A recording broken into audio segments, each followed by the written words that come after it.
Halo guys, kembali lagi di channel kami. Em, Masih di topik mengenai kita mau bahas Rolex deh teman-teman, Rolex dan mungkin sedikit Patek Philippe ya. Di rilis rilis Watch and Wonders 2021 yang baru. Dan sebelum Watch and Wonders ada juga merek Audemars Piguet yang mengeluarkan model barunya.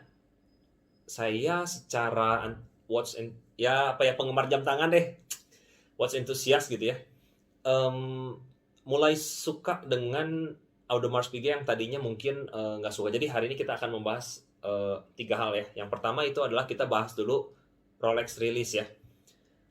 Saya nggak akan bahas semua teman-teman karena di channel-channel luar negeri pun banyak yang membahas, terutama Anda bisa melihat Datejust 36 mm yang baru ya dengan daun palma gitu, dial daun palm yang baru seperti ini modelnya, yang hot itemnya mungkin yang warna dialnya hijau ya.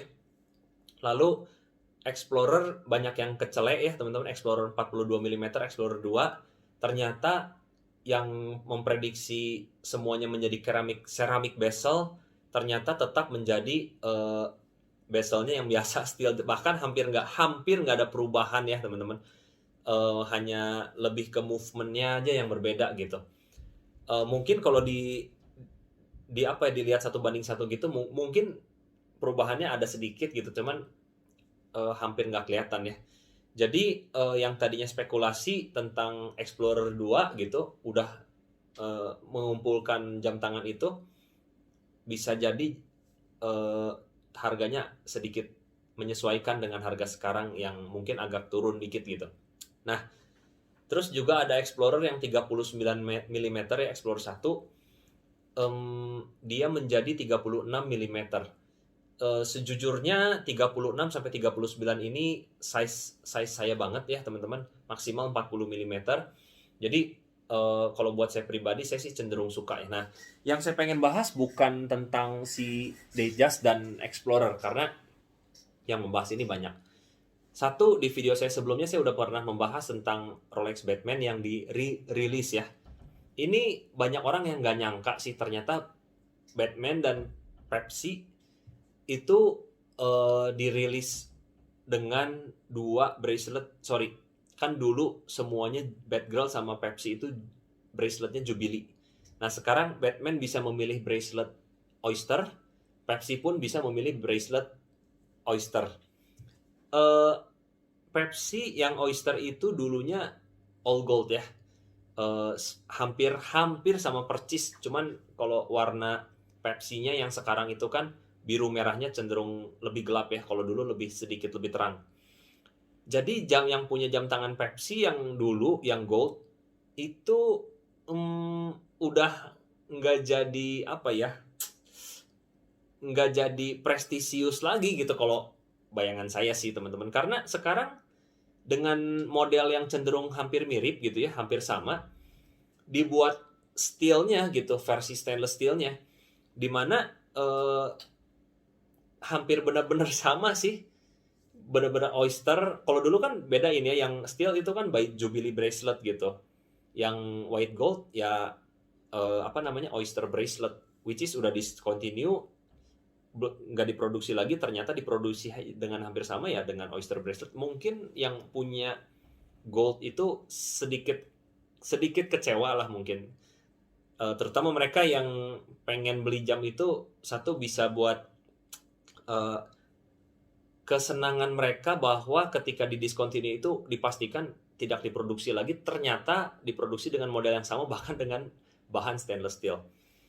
Uh, Juga yang tadinya mungkin ketika dibandingkan dengan Pepsi yang baru, kalau dia pakai yang Oyster misalnya sebelum rilis ini ya, dia merasa yang saya mau white gold gitu lebih prestisius. Sekarang bisa dibandingin dengan stainless steel, model yang sama jadi hampir sama dengan stainless steel gitu. Prestisiusnya berkurang lah, bisa dibilang begitu. Saya juga nggak tahu apa yang Rolex pikirkan ya. Dan re-release-nya Batman ini, saya nggak tahu kalau teman-teman yang punya Batman apakah Anda exciting atau kecewa gitu. Kalau saya tanya kepada teman-teman saya yang punya Batman gitu ya, mereka cenderung kecewa sih sebenarnya, karena mereka berpikir bahwa Batman ya this is the only one Batman yang 116710 BLNR yang tidak akan diproduksi lagi oleh Rolex, karena berikutnya adalah Jubilee Bracelet ketika 2019 keluar, Batgirl ya nama nickname-nya. Dan menurut mereka si Batman ini ya udah menjadi ikonik aja gitu. Ternyata dirilis ulang dengan movement yang lebih bagus, 70 jam, 70 hours power reserve gitu. Waduh, itu mungkin orang-orang cenderung lebih memilih yang lebih baru, movement yang lebih bagus. Jadi yang Batman yang dulu tuh bisa dibilang hampir nggak ada unggul-unggulnya dibandingin yang Batman yang baru gitu. Tapi tetap Rolex is Rolex, teman-teman. Bukan berarti tiba-tiba harganya sangat-sangat turun. Biasanya agak menyesuaikan aja, cuman mindset orang menjadi ternyata supply-nya diperbanyak gitu aja. Yang tadinya supply-nya cuman dipikir akan segitu gitu ya. Sekarang ya supply-nya lebih banyak. Nah, itu yang terjadi dari GMT Master ya. Masuk ke Sky Dweller ini menarik dengan Sky Dweller, teman-teman. Sejak Sky Dweller keluar, terutama yang Blue Dial ya, yang stainless steel Blue Dial ini kan ikon banget ya. Salah satu, kalau saya baca-baca di artikel itu, salah satu jam tangan Rolex yang hard to get kalau beli di authorized dealer ya. Jadi tingkatannya itu bisa jadi hampir menyamai Daytona atau bahkan lebih susah mendapatkan Sky Dweller biru daripada Daytona. Konon seperti itu. Nah, jadi lebih sering diketemukan di gray market ya, Sky Dweller warna biru. Kalau yang hitam dan yang putih itu cenderung lebih biasa, lebih mudah gitu.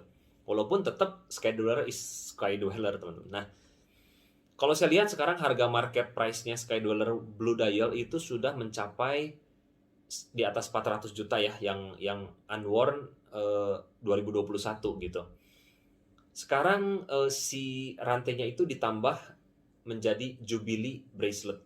Nah, menurut teman-teman, apakah Anda suka atau nggak suka? Kalau saya jujur lebih oke Sky Dweller ini memiliki pilihan bracelet.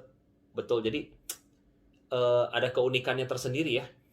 Karena selalu ada orang yang lebih memilih Jubilee Bracelet dan ada orang yang cenderung memilih Oyster Bracelet. Kalau Oyster lebih sporty ya, kalau Jubilee ini lebih dressy, tapi karena jam tangannya Sky Dweller gitu, walaupun bukan sport watch tapi sporty juga karena dia juga cenderung besar ya, 42 mm. Nah, jadi menurut pendapat saya, dalam hal Sky Dweller ini diberi Jubilee Bracelet ini salah satu movement yang bagus dari Rolex ya. Beda dengan ketika GMT Master diberi Oyster. Bagus untuk Pepsi tapi nggak terlalu bagus untuk Batman kalau menurut saya. Jadi kalau Pepsi stainless steel seakan-akan jadi jam tangan gold gitu. Kalau Batman ya produktivitasnya jadi lebih banyak gitu. Produksinya jadi lebih banyak gitu maksudnya. Kalau untuk Sky Dweller menurut saya ini good movement. Jadi orang bisa memilih ya teman-teman, Oyster atau Jubilee. Sayangnya saya bukan pemakai Sky Dweller karena 42 mm. Jadi kalau buat saya nggak terlalu banyak efek. Tapi kalau untuk penggemar, andaikan tangan saya besar dan saya sangat suka ya dengan jam tangan Sky Dweller ini. Pernah dibahas di video entah itu berapa sebelumnya gitu tentang Rolex Sky Dweller. Jadi menurut saya ini oke, good movement. Lalu masuk ke Daytona. Daytona ini mengeluarkan dial meteorit ya, meteorit. Saya baru sadar, ini mungkin karena baru banyak ngikutin kali ya, baru sadar itu meteorit dial itu ketika ada di Pepsi yang meteorit dial, gold dial. Jadi waktu itu ngelihat Pepsi keluar ya, itu kan ada beberapa macam tuh gold dialnya tuh, ada yang blue dial, ada yang meteorit dial. Nah, pada saat saya ngelihat yang meteorit dial itu ngerasa bagus tapi sekaligus ngerasa biasa aja pada saat itu. Tapi ketika keluar di Daytona, saya langsung melihat meteorit dial yang di GMT juga yang di Daytona itu unik dan menurut saya keren sih. Yang paling saya suka di keluaran Daytona yang Meteorite Dial itu adalah Daytona yang full all white gold dengan Meteorite Dial. Bukan yang Oyster Flex ya. Yang Oyster Flex keren, tapi menurut saya terlalu mainstream gitu. Pasti orang, bukan pastilah, tapi kebanyakan orang mungkin arahnya ke situ. Tapi kalau buat saya pribadi yang full all gold, white gold, bukan yellow, bukan rose ya, karena saya nggak terlalu suka yang bling-bling banget gitu. Dengan Meteorite Dial itu keren banget sih. Ya keren lah, tapi saya tahu ini adalah jenis Daytona yang dimana kalau kita beli sama Rolex itu, ya Anda tahu sendiri harus punya histori membeli yang banyak, Anda harus mengantri yang mungkin waktu yang tidak ditentukan, barangnya juga nggak tahu available atau enggak gitu. Ya seperti itu, jadi hanya bisa melihat di gambar, oh ini bagus gitu. Nah, itu tentang Rolex ya. Tentang Patek Philippe ya, saya cuma pengen bahas satu, yaitu adalah Patek Philippe Nautilus 5711 yang baru ya, yang green dial. Itu sih mantep banget dari Patek Philippe ini. Nggak tahu saya yang ini gara-gara apa ya, gara-gara hype atau udah bosen ngelihat yang dulu 5711 yang blue dial. I think the green dial works lebih bagus gitu daripada yang blue dial. Nggak tahu tahun ini tahunnya green ya anyway. Jadi ini Patek Philippe 5711 Nautilus ini keren banget. Saya belum pernah melihat jam tangan Nautilus sekeren ini gitu. But still, again, this is Patek Philippe juga. Peraturannya agak mirip dengan Rolex ya. Anda juga harus membeli history purchasing Patek Philippe. Katanya kalau Anda punya banyak uang, lebih baik Anda ngumpulin Patek Philippe katanya, karena walaupun purchasing historinya Anda dimulai mungkin dari Calatrava atau jenis-jenis mobil Patek Philippe yang lainnya yang bukan seperti Nautilus, Aquanaut gitu, Anda membangun purchase history karena jam-jamnya pun jam Patek Philippe dan dalam tanda kutip nggak menjadi sampah gitu. Jadi konon kalau Anda punya uang banyak, silahkan kumpulkan silahkan kumpulkan purchase history di Patek Philippe aja gitu. Ngumpulinnya jam Patek Philippe yang sampai nantinya Anda bisa dapat panggilan Patek Philippe Aquanaut atau Patek Philippe Nautilus. Nah, jadi Patek Philippe good job. Nah, ketika saya lihat Audemars Piguet ya, ini yang ketiga yang terakhir. Beberapa model Audemars Piguet yang saya suka yaitu ya hanya seputar di Royal Oak, karena Royal Oak Offshore itu terlalu besar ya. Balik lagi di bawah 40 mm, di atas 40 mm saya nggak terlalu gimana, tapi pasti cocok dan keren untuk orang-orang yang bertangan besar ya. Rilis tahun ini Audemars Piguet itu merilis green dial Royal Oak chronograph ya, itu seperti Daytona green dial dengan yellow gold, jadi hampir sama lah jenisnya gitu ya. Itu keren sih, walaupun bukan jam untuk saya pernah melihat review Audemars Piguet Royal Oak yang 41 mm itu ternyata lak-tulaknya itu sangat besar, bisa mencapai lebih dari 50 mm ya, si expand lak-tulaknya itu gitu. Jadi saya cenderung suka Royal Oak itu yang 38 dan 37 mm gitu kalau Royal Oak. Ini mulai menyukai Royal Oak, walaupun pro dan kontra. Katanya Audemars Piguet itu tidak serobas atau sekuat mesinnya, sekuat Rolex gitu ya. Dan dia juga banyak sudut-sudut yang tajam yang kalau kejeduk bisa jadi ding atau dent gitu. Terus plus minusnya lagi di Royal Oak itu bling-bling teman-teman, karena rantainya shiny ya kalau kena sinar gitu. Apalagi ya Royal Oak. Yaitu tipe 41-nya Royal Oak itu kalau tangan Anda kecil seperti overexpand gitu ke lebar tangan Anda.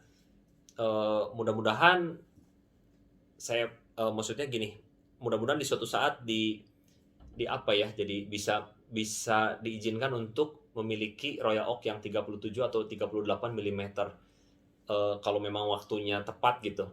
Karena itu cocok gitu untuk ukuran tangan rata-rata Asia yang nggak terlalu besar gitu. Nah, apa sih yang saya suka dari Royal Oak ini? Ternyata kalau saya juga tahu dari beberapa penjual ya di IG, saya suka lihat gitu.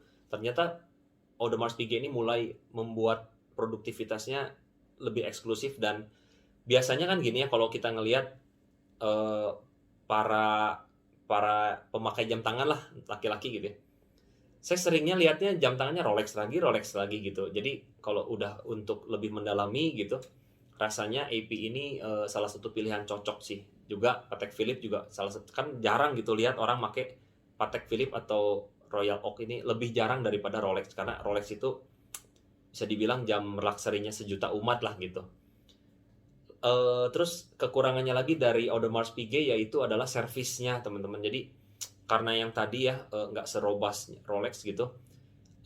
Teman saya punya AP ya, itu sekali servis padahal jamnya belum 2 tahun dipakai terus sempet mati, detiknya mati gitu. Di servis 18 juta teman-teman. Kacau. Bahkan lebih dari 18 juta itu bisa dapetin Seiko yang bagus ya teman-teman. But still, the luxury item is luxury item. Ini adalah hobi yang mahal, mainan yang mahal gitu. Ya jadi kalau udah siap masuk ke dunia ini ya kita harus siap untuk membayar biaya servis dan lain-lain juga ya, untuk ongkos anyway teman-teman. Nah, jadi itu pembahasan saya tentang dunia perjam tanganan setelah Watch and Wonder 7 April 2021. Semoga di video-video berikutnya saya bisa membawa topik lagi yang membawa info yang bermanfaat buat teman-teman. Sampai situ dulu teman-teman. Sampai ketemu di video berikutnya. Thank you guys.